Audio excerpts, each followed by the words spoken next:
Au tête, mes sœurs et frères, aujourd'hui, je vais m'adresser à un grand-père.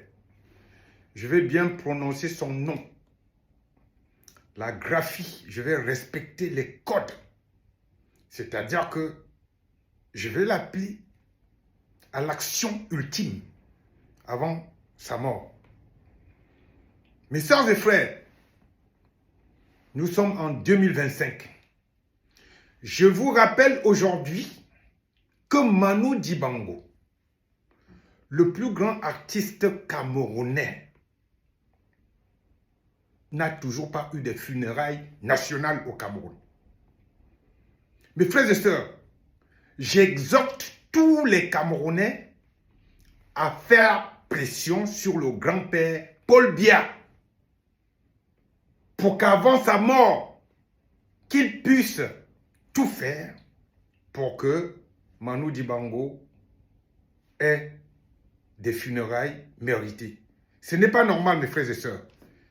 Manu Dibango, c'est le premier artiste, la première personnalité camerounaise à être mondialement connue. Quand je dis mondialement connu, je n'exagère pas.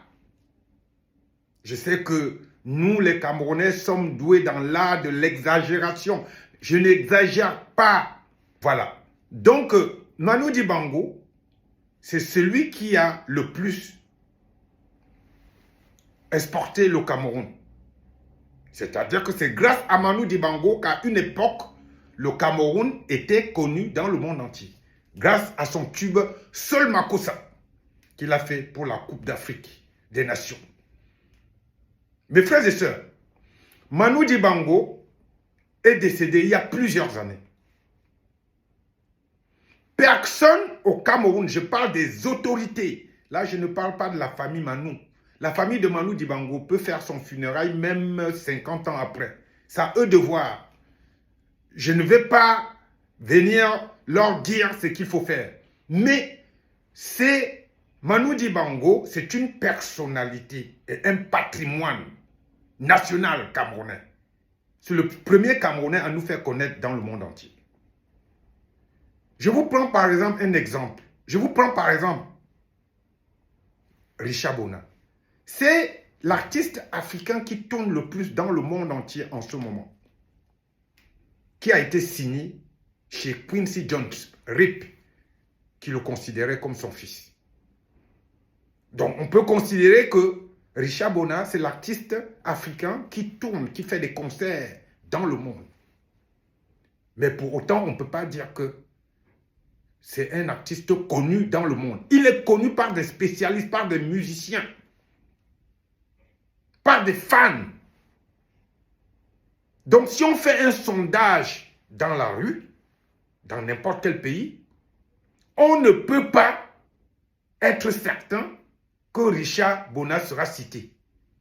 Mais il pourrait être cité si parmi les personnes sondées, il y a des amateurs de musique, il y a des amateurs de concerts. Ça, il sera cité. Mais quand tu fais un tube, ça veut dire que dans tout le monde entier, tu es connu. Un tube de musique, c'est-à-dire dans la musique. Tu ne peux pas aller dans aucun pays au monde. J'ai bien parlé en termes de génération. Vous allez remonter plus loin et vous verrez que les gens vont reconnaître Manu Dibango. Cela va de soi. Dans son propre pays, le président, le grand-père Paul Biya, on ne sait pas ce que le Cameroun lui a fait. Monsieur Paul Biya, qu'est-ce que le Cameroun vous a fait? Pourquoi vous détestez notre pays comme ça? Pourquoi vous détestez notre pays, le Cameroun? Qu'est-ce qu'on vous a fait? Pourquoi vous n'aimez pas le succès de vos compatriotes? Pourquoi? Pourquoi vous dédaignez le succès de vos compatriotes, monsieur Paul Biya? Vous voyez, aujourd'hui, je prononce bien votre nom. Paul Biya, Batelmi, Bivondo. Pourquoi vous n'aimez pas le succès de vos compatriotes? Vous êtes arrivé dans notre pays. On vous a hébergé, on vous a nourri, on vous a tout donné. On vous a propulsé. On vous a permis de faire de grandes études. Vous êtes devenu président dans notre pays. Et vous détestez le peuple camerounais. Non, ce n'est pas normal. Ce n'est pas normal. Votre prédécesseur, Amadou Ahidjo, bien qu'il fût un dictateur, il a quand même construit notre pays. Il a mis notre pays au top niveau en termes d'infrastructure. Vous avez tout détruit. Tu as tout détruit, grand-père Paul Biya. Tu es tout simplement un être ignoble. Donc, je t'exhorte donc, avant ta mort, parce que tu vas bientôt mourir, ça va de soi, tout le monde va mourir sur cette terre, mais toi, tu vas bientôt mourir, de revenir à la raison et de permettre, avant ta mort, que Manu Dibango, le plus grand artiste camerounais, ait des funérailles dignes de ce nom.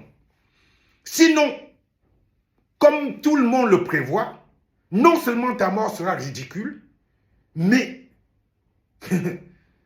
ça pourrait être plus. Ça pourrait être plus que ridicule. Donc, cette vidéo, c'est un coup de gueule par rapport à monsieur Paul Biya, notre grand-père, mon frère, mon grand-père. Tu vas mourir bientôt. Fais un geste. Fais que le monde entier te reconnaisse au moins comme quelqu'un qui réfléchit. Parce que tu es ridicule aux yeux de tout le monde entier, malgré ce que tu penses. Fais un geste. Rétablis Manu Dibango dans ses droits funéraires, c'est-à-dire qu'outre-tombe, qu'il se réveille là-bas et qu'il dise quand même mon pays a fait quelque chose pour moi. Paul Biya, s'il te plaît, nous sommes en 2025. Tu vas partir. En octobre, tu partiras. Et ta mort sera la plus ridicule qui existe sur cette terre. Mais tu peux quand même avoir du remords et revenir à des bons sentiments. Donc voilà ce que je voulais dire par rapport à Paul Biya. Paul Biya, tu es un être infect. Parce que tu as dédaigné tous les gens qui ont le succès dans notre pays. Tu les as jetés aux chiens. En cela, tu ne mérites pas, c'est-à-dire, tu ne mérites aucune circonstance atténuante. Car tu es venu sur cette terre pour faire du bien et tu as transformé ce bien-là en mal. Par cupidité, par méchanceté, par stratégie, par tout ce que tu voudras.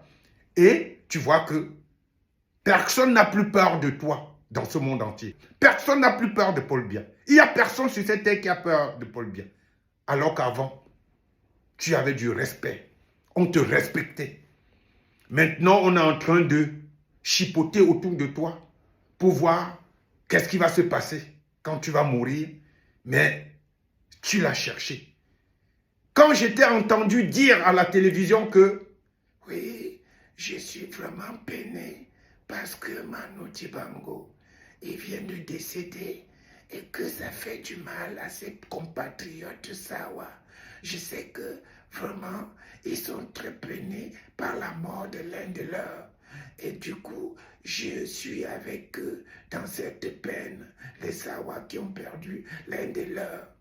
Ma foi, tu parles de Manu Dibango en disant que le peuple Sawa est peiné. Tu n'as pas honte. Un patrimoine national, tu vas le positionner dans son ethnie. Tu es sérieux, Paul Biya. Tu vois, c'est la première fois que je prononce son nom. Parce que ton nom est laid. Mais aujourd'hui, je suis obligé de prononcer ton nom. Tu as un laid nom, Paul Biya. Ça sonne mal. La musication, ça sonne mal aux oreilles. On ne peut pas faire une musique avec ton nom. Tu as déjà vu quelqu'un chanter ton nom, ça marche. Parce que ton nom est laid. Paul Biya. Voilà, on dirait c'est la chiasse, quoi. Qu'est-ce que tu es en train de faire là? Mais c'est pas possible, ça. Hein? Lâche notre pays. C'est pas vrai. Lâche notre pays, lâche le Cameroun. On t'a tout donné dans notre pays. Tu es devenu président, lâche. Et je disais que ton prédécesseur, Amadou Ahidjo, qui lui-même venait du Mali, on lui a tout donné, mais il a su tout nous redonner.